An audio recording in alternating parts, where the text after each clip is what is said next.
राधे राधे, जय श्री कृष्णा। जय हो श्री सूर्य नारायण भगवान की जय।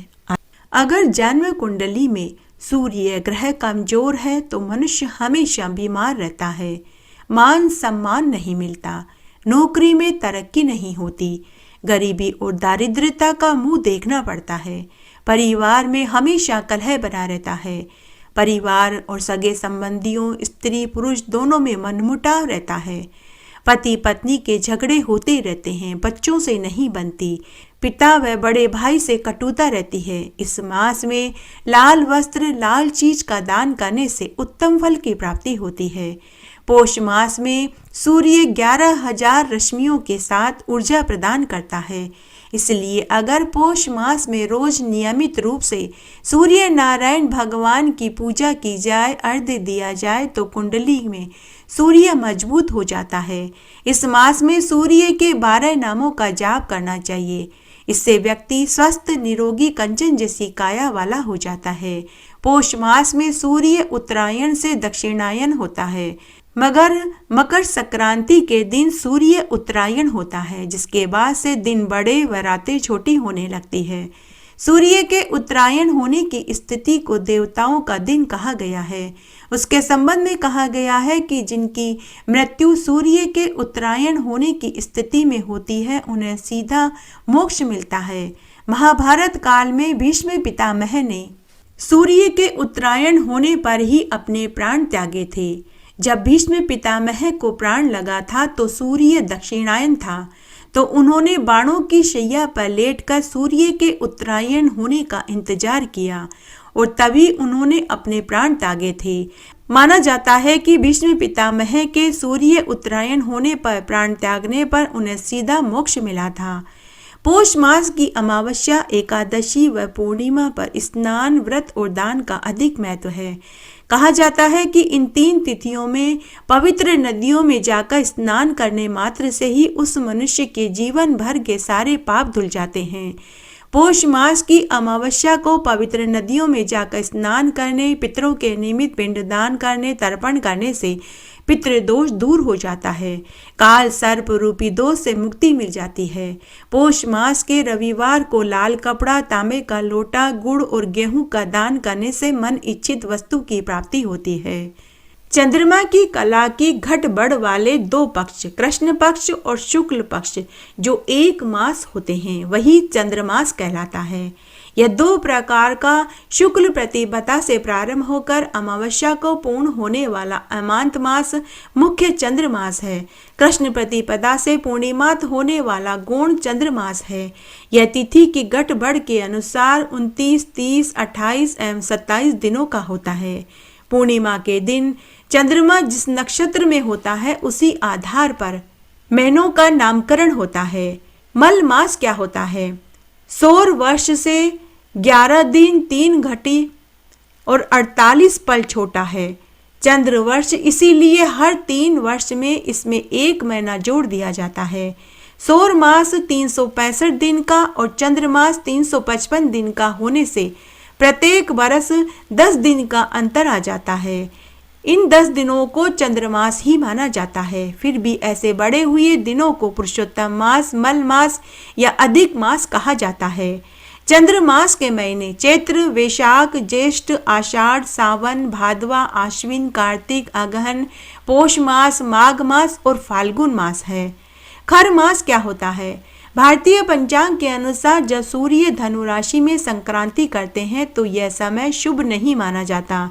इसी कारण जब तक सूर्य मकर राशि में संक्रमित नहीं होता तब तक किसी भी प्रकार के कोई शुभ कार्य नहीं किए जाते। पंचांग के अनुसार यह समय सौर मास का होता है, जिसे खर मास भी कहा जाता है। खर मास को मल मास भी कहते हैं। खर मास में खर का अर्थ दुष्ट होता है और मास का अर्थ महीना होता है। मान्यता है कि इस मास में मृत्यु आने पर व्यक्ति नरक में जाता है। हालांकि खर मास का अर्थ गधा कहा गया है। पौष मास में पूरे महीने भगवान सूर्य की पूजा करनी चाहिए। ओम सूर्याय नमः मंत्र का जाप करना चाहिए। इस मास में रोजाना सूर्य देव की पूजा करने से और सूर्य नारायण भगवान को अर्घ्य देने से मान सम्मान और कैरियर में वृद्धि होती है। पौष मास में गुड़, कोड़ी, झाड़ू, कपूर, लाल रंग की कोई भी चीज, चाहे लाल रंग का वस्त्र हो, तांबे का लोटा हो, पीले वस्त्र हो, चांदी से निर्मित श्री लक्ष्मी जी और श्री गणेश जी की मूर्ति अवश्य खरीदें। मनोकामना पूर्ति के लिए सूर्य नारायण भगवान की पूजा करने और अर्घ्य देना जरूरी है। साथ ही अपने बुजुर्ग माता पिता और घर के बुजुर्गों को चरण स्पर्श जरूर करें। पौष मास में क्या करें? हनुमान चालीसा और सुंदरकांड का पाठ पढ़ें। दोपहर के समय पितरों के नाम से जल में तिल डालकर पितरों को तर्पण देवें। पीपल के पेड़ की पूजा करें, 7 परिक्रमा करें। शनिवार के दिन पीपल के पेड़ पर आटे का, चौमुखा, सरसों के तेल का दीपक जलावें। जरूरतमंदों, गरीबों और योग्य पंडितों को दान दक्षिणा देवें। लाल रंग की गाय को मीठी गुड़ की रोटी खिलावें। इस मास में लाल और पीले वस्त्र पहनना चाहिए। इसका विशेष पुण्य फल मिलता है, क्योंकि लाल वस्त्र सूर्य भगवान और पीला वस्त्र विष्णु भगवान को अधिक प्रिय है। इस मास में सूर्य भगवान के साथ भगवान विष्णु की पूजा अत्यंत शुभ फलदायी होती है। पौष मास में तांबे के लोटे में जल भरकर उसमें लाल चंदन, लाल फूल और कुशा डालकर और तिल डालकर सूर्य नारायण भगवान को अर्घ्य देवे। अर्घ्य देते समय ओम श्री सूर्य देवाय नमः इस मंत्र का जाप करें। इस मास में फलाहार व्रत करने का विशेष महत्व है। साथ ही पौष मास में नमक का सेवन भी वर्जित बताया गया है। सूर्य देव को तिल और खिचड़ी का भोग लगाने का विशेष महत्व है। हिंदू पंचांग के अनुसार महीने की पूर्णिमा के दिन चंद्रमा जिस नक्षत्र में होता है उसी नक्षत्र से जोड़कर इस महीने का नाम रखा गया है। पौष मास में चंद्रमा पूर्णिमा वाले दिन पुण्य नक्षत्र में स्थित होता है, इसीलिए इस महीने को पौष मास कहा गया है। स्थानीय भाषा में इसे पूस का महीना भी कहते हैं। उत्तराखंड में प्रत्येक प्राचीन भगवान सूर्य के मंदिर विभिन्न क्षेत्रों में स्थित हैं, जिनकी पौराणिक दृष्टि से अत्यंत महत्व है। उत्तराखंड के कुमाऊं मंडल में अल्मोड़ा जिले में कटारमल के सूर्य मंदिर का पुराने आध्यात्मिक दृष्टि से अत्यधिक महत्व है। कुमाऊं के लोग सूर्य देवता के इस प्राचीन मंदिर को बड़ादित्य के नाम से पुकारते हैं। अत्यंत प्राचीन मंदिर अपने स्थापत्य शिल्प में कोणार्क के सूर्य मंदिर में अत्यधिक समानता रखने वाला मंदिर है। इस मंदिर को बृहद आकार की वजह से बड़ादित्य का नाम दिया गया है। ओडिशा के कोणार्क के सूर्य मंदिर की तरह ही इस मंदिर का निर्माण उसी शैली में हुआ है। इस मंदिर में भगवान सूर्य की प्रतिमा को आसन मुद्रा में दिखाया गया है। ऐसी मूर्तियां बड़ी दुर्लभ मानी गई है। इस मंदिर के दक्षिण दिशा में सूर्य कुंड स्थित है। इस सूर्य कुंड में कभी शेष शैया पर विराजमान भगवान नारायण की एक प्रतिमा स्थापित थी, जिसे आगे चलकर सूर्य कुंड से गर्भगृह में स्थापित किया गया। इस प्राचीन सूर्य कुंड के जल से मंदिर के गर्भगृह में स्थित आदित्य देव की प्रतिमा का प्रतिदिन वैदिक विधि विधान से जलाभिषेक किया जाता है। अपनी स्थापत्य कला के लिए प्रसिद्ध यह सूर्य मंदिर 9वीं शताब्दी में निर्मित किया गया। इस मंदिर परिसर में विभिन्न आकारों व रूपों के 54 प्राचीन मंदिर स्थित हैं, जिनके मध्य भगवान सूर्य देव का यह बड़ादित्य का देवालय स्थित है।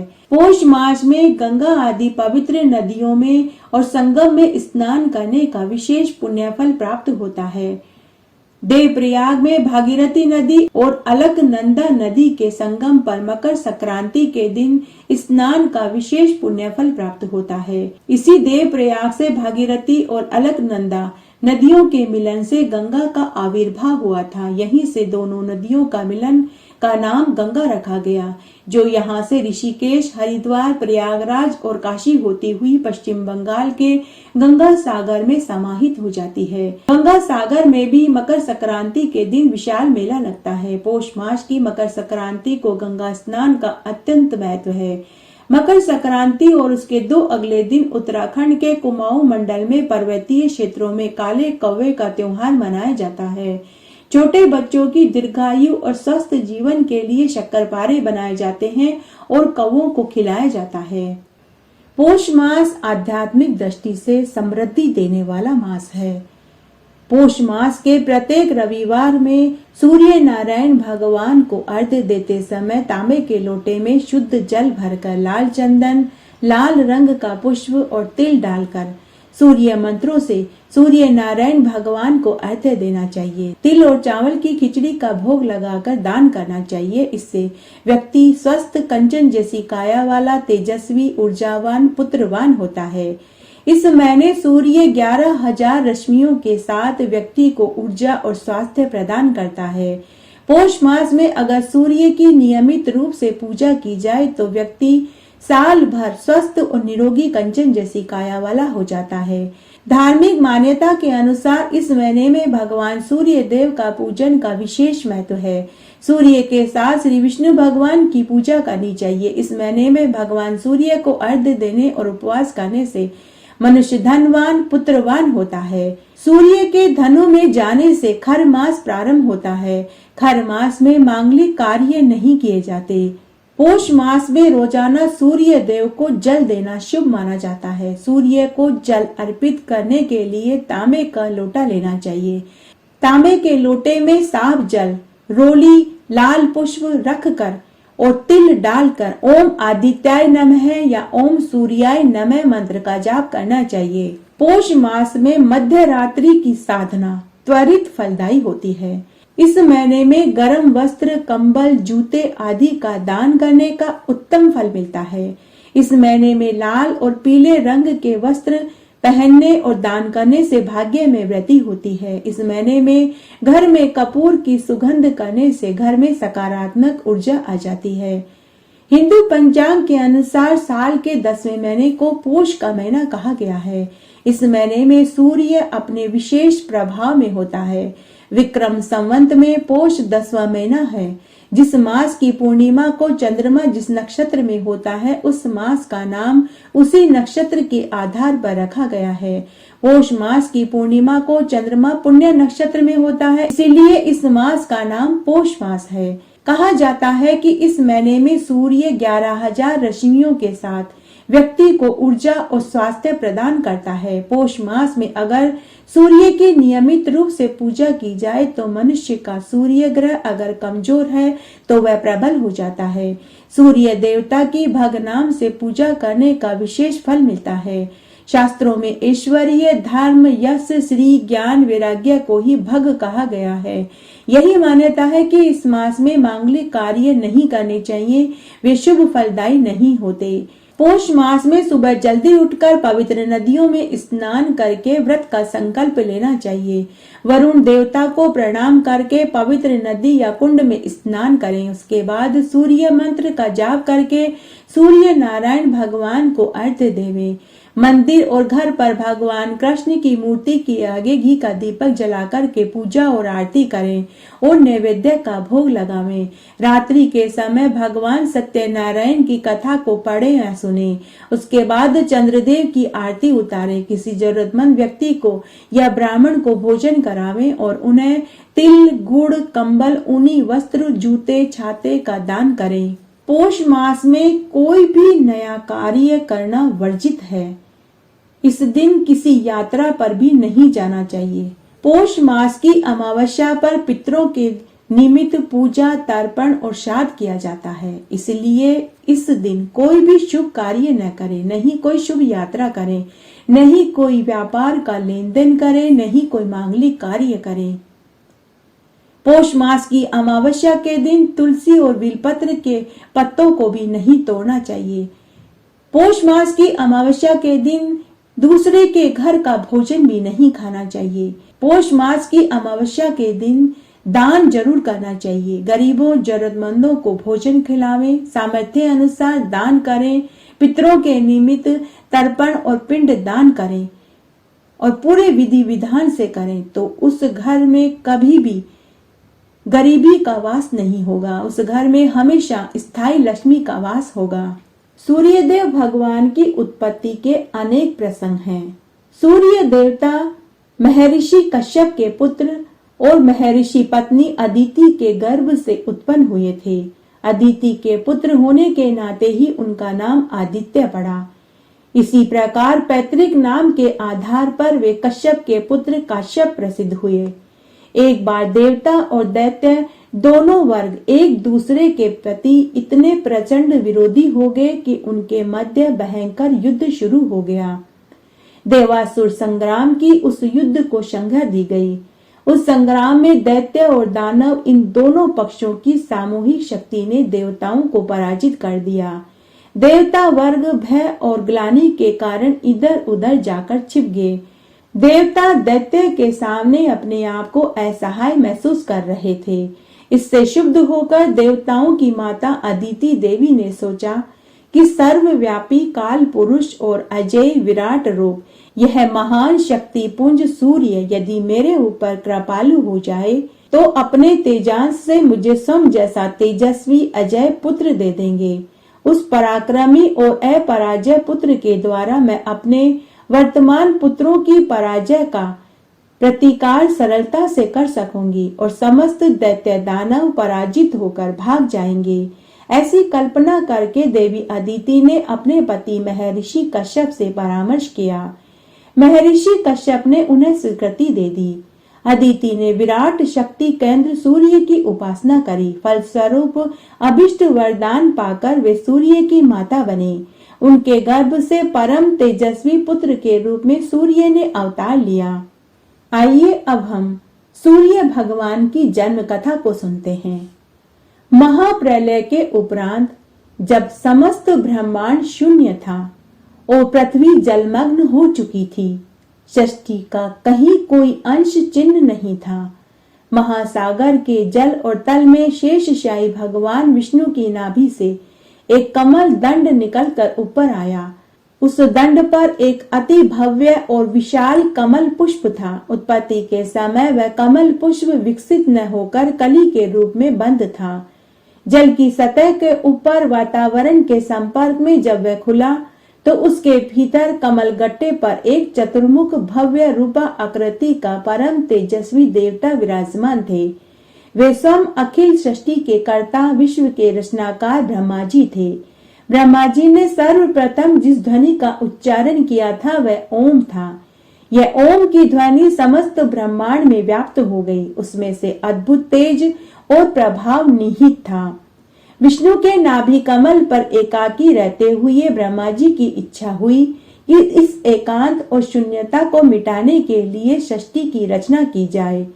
इसलिए उन्होंने अपनी दिव्य शक्ति, योग बल और अलौकिक तेज के प्रभाव का उपयोग किया। उन्होंने कई एक पुरुष और नारी शरीरों की रचना करी।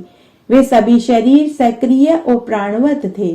उन्हें ब्रह्मपुत्र कहा गया। सांसारिक दृष्टि की उत्पत्ति हेतु पुरुष और नारी का युग्म जोड़ा आवश्यक हो गया। इसी दृष्टिकोण से ब्रह्मा जी ने वे पुरुष और नारी शरीर बनाए थे। उन्होंने उन सभी को आज्ञा दी कि जाकर सृष्टि की रचना करो और पृथ्वी पर सामाजिक जीवन व्यतीत करते हुए अपनी वंश परंपरा को आगे बढ़ाओ। दक्ष, मनु, मरीचि आदि विख्यात पुरुष उन्हीं ब्रह्मा जी की आदि रचना के मूर्त रूप थे। उन्होंने विभिन्न नारियों से संपर्क करके मानव समाज की स्थापना करी। प्रजापति ब्रह्मा जी ने मरीचि को अदिति नाम की नारी के साथ रहने की आज्ञा दी। यही मरीचि कालांतर में कश्यप नाम से विख्यात हुए। कश्यप और अदिति का जीवन बड़ा ही सात्विक, लोको उपकारी, आडंबर रहित और तपस्यामय था। वे वानप्रस्थी के रूप में अपनी दिनचर्या व्यतीत कर रहे थे। उनकी संतानें मातृपक्ष के आधार पर देवता प्रसिद्ध हुई। ब्रह्मा जी की दूसरी पुत्री दिति की संतानें दैत्य कहलाई।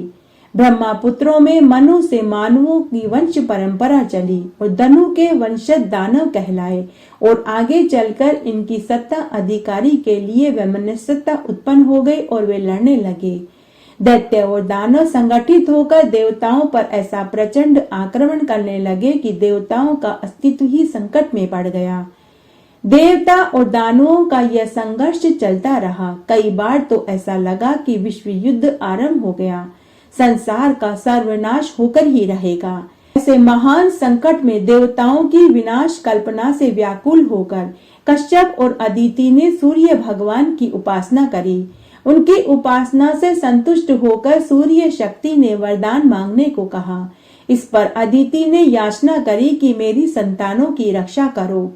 तब सूर्य भगवान ने उन्हें आश्वासन दिया कि तुम चिंता मत करो, मैं अपने विश्वव्यापी तेज को सारभूत रूप से सहस्त्र किरणों से युक्त करके तुम्हारे गर्भ में स्थापित करूंगा। उसके बाद देवता रूप में जन्म लेकर दैत्यों को परास्त करके तुम्हारी संतानों के संकट को दूर करूंगा।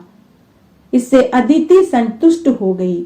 उनकी तपस्या से आहूत सूर्य शक्ति जो उस समय वहां केंद्रित हो गई थी, पुनः यथावत विश्व ब्रह्मांड में फैल गई।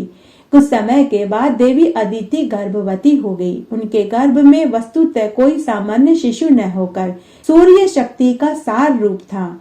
संतान के प्रति मोह और मंगल कामना की भावना से अदिति अनेक प्रकार के व्रत, उपवास, नियम, कर्म निभाने लगी। इससे उनका शरीर दिनों दिन दुर्बल होने लगा। यह देखकर महर्षि कश्यप ने रोष भरे शब्दों में अपनी पत्नी से कहा कि तुम गर्भवती हो, तुम्हें अपने शरीर को सुखी, प्रसन्न और पुष्ट रखना चाहिए ताकि गर्भस्थ शिशु स्वस्थ पैदा हो।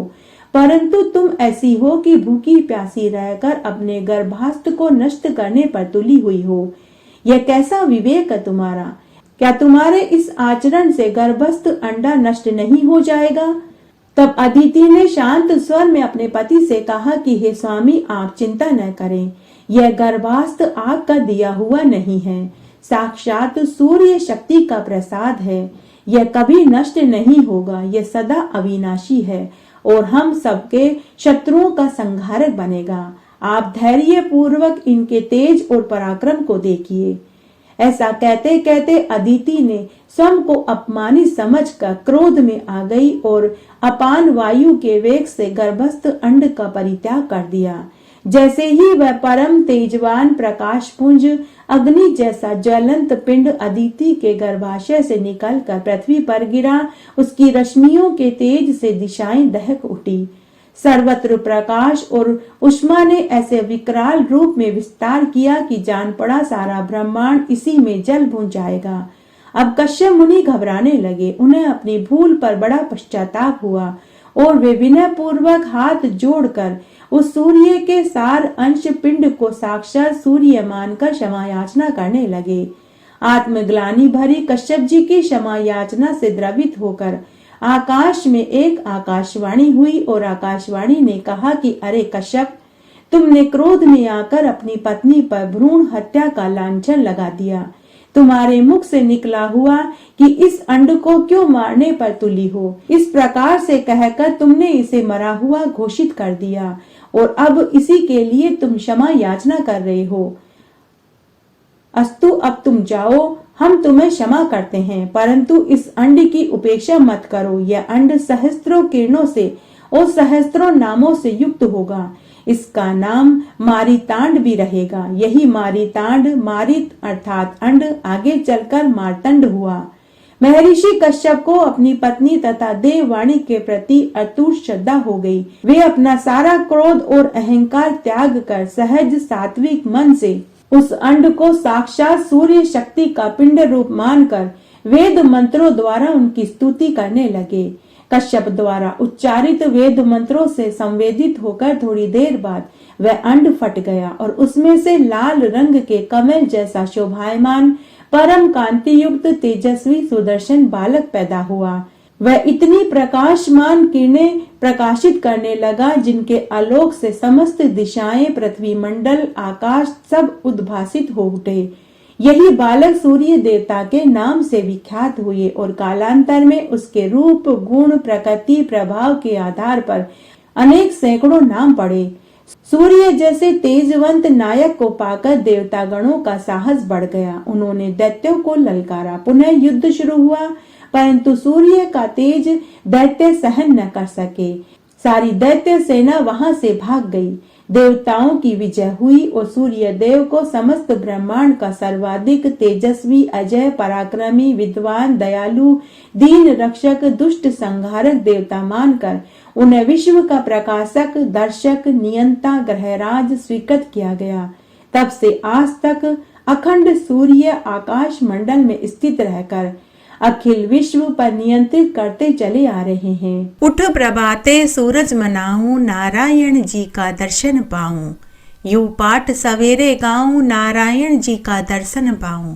यो पाठ दोपहर गाऊं, नारायण जी ने भोग जिमाऊं।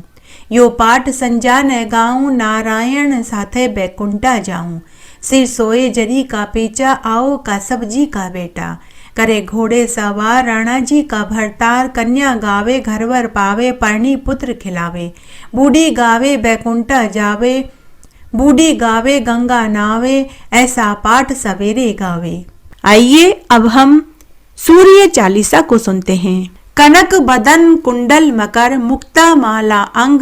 पद्मासन स्थित ध्याइये, शंख चक्र के संग। जय सविता जय जयति दिवाकर, संत्राशु सप्ताश्व तिमिरहर। भानु पतंग मरीचि भास्कर, सविता हंस सुनूर विभाकर। विवस्वान आदित्य विकर्तन, मार्तंड हरिरूप विरोचन। अंबरमणि खग रवि कहलाते, वेद हिरण्य गर्भ कह गाते। संत्राशु प्रधोतन कही कही, मुनिगण होत प्रसन्न मोद लही। अरुण सदृश सारथी मनोहर, हाकत है साता चढ़ी रथ पर। मंडल की महिमा अति न्यारी, तेज रूप केरी बलिहारी। उच्च शैवा सदृश है जोते, देख पुरंदर लज्जित होते। मित्र मरीचि भानु, अरुण भास्कर। सविता सूर्य अर्क खग कलिकर, पूषा रवि। आदित्य नाम ले, हिरण्य गर्भाय नमः कही के। द्वादश नाम प्रेम सो गावे, मस्तक 12 बार नवावे। चार पधारत सो जन पावे, दुख दारिद्र अधपुंज नसावे। नमस्कार को चमत्कार यह, विधि हरिहर को कृपा सार यह। सेवे भानु तुम ही मन लाही, अष्ट सिद्धि नवनिधि तेहि पाई। 12 नाम उच्चारण करते, सहस जन्म के पातक टरते। उपाखान जो करते तब जन, रिपु सो जम लहते सो तेहि छन। छन सुत जुत परिवार बढ़त है, प्रबल मोह को फंद कटत है। अर्क शीश को रक्षा करते, रवि ललाट पर नित्य बिहरते। सूर्य नेत्र पर नित्य विराजत, कर्ण देश पर तिनकर छाजत। भानु नासिका वास करहु नित, भास्कर करत सदा मुख को हित। होठ रहे परजन्य हमारे, रसना बीच तीक्ष्ण बस प्यारे। कंठ सुवर्ण रेत की शोभा, तिगम तेजस कांधे लोभा। पूषा बाहु मित्र पीठ ही पर, त्वष्टा वरुण रहम सुउष्ण कर। युगल हाथ पर रक्षा कारण, भानु मान उर सर्म सुउदर चन। बसत नाभि आदित्य मनोहर, कटिमह हंस रहत मन मुद भर। जंघा गोपति सविता बासा, गुप्त दिवाकर करत हुलासा। विवस्वान पद की रखवारी, 12 बसते नित तमहारी। सहस्त्राशु सर्वांग समहारे, रक्षा कवच विचित्र विचारे। अस जो जन अपने मन माही, भय जग बीज करहु तेहि नाही। दरिद्र कुष्ठ तेहि कबहु न व्यापे, जो जन या को मन मह जापे। अंधकार जग का जो हरता, नव प्रकाश से आनंद भरता। ग्रह गण ग्रसी न मिष्टावत जाही, कोटि बार में प्रणवो ताही। मंद सदृश सुत जग में जाके, धर्मराज सम अद्भुत बांके। धन्य धन्य तुम दिनमणि देवा, किया करत सुरमुनि नर सेवा। भक्ति भाव युक्त पूर्ण नियम सो, दूर हटत सो भव के भ्रम सो। परम धन्य सो नर तनधारी, हे प्रसन्न जेहि परतम हारी। अरुण माघ मह सूर्य फाल्गुन, मधु वेदांग नाम रवि उदयन। भानु उदय वैशाख गिनावे, ज्येष्ठ इंद्र आषाढ़ रवि गावे। यम भादो आश्विन हिमरेता, कार्तिक होत दिवाकर नेता। अगहन भिन्न विष्णु है, पूसही पुरुष नाम रवि है, मलमासही। भानु चालीसा प्रेम युत, गावही जे नर नित्य। सुख संपत्ति लवे विविध, होई सदा कृतकृत्य। आइए अब हम श्री सूर्य नारायण भगवान की आरती बोलते हैं। ओम जय कश्यप नंदन, प्रभु जय कश्यप नंदन। मार्तंड रवि भानु भास्कर, हरिये दुख द्वंदन। प्रभु हरिये दुख द्वंदन। खग मारीच माली पारायण, काटो भव फंदन। ओम जय कश्यप नंदन। सूर्य प्रभाकर नाथ दिवाकर हिमकर अधरंदन प्रभु हिमकर अधरंदन वस्त्र आभूषण लाल भाल कर दिए रक्त चंदन ओम जय कश्यप नंदन अर्क अरुण सविता आदि दिनेशा गृहपति खल दंडन स्वामी गृहपति खल दंडन अंग विरोचन नाम तिहिर हरि अंबर मणि बंधन ओम जय कश्यप नंदन तीनहु लोक प्रकाश आपका करते आनंदन प्रभु करते आनंदन चीतरमल ज्योतिषि कर रहे आरत कथ छंदन प्रभु जय कश्यप नंदन ओम जय कश्यप नंदन प्रभु जय कश्यप नंदन मार्तंड रवि भानु भास्कर हरिये दुख दंदन प्रभु हरिये दुख दंदन।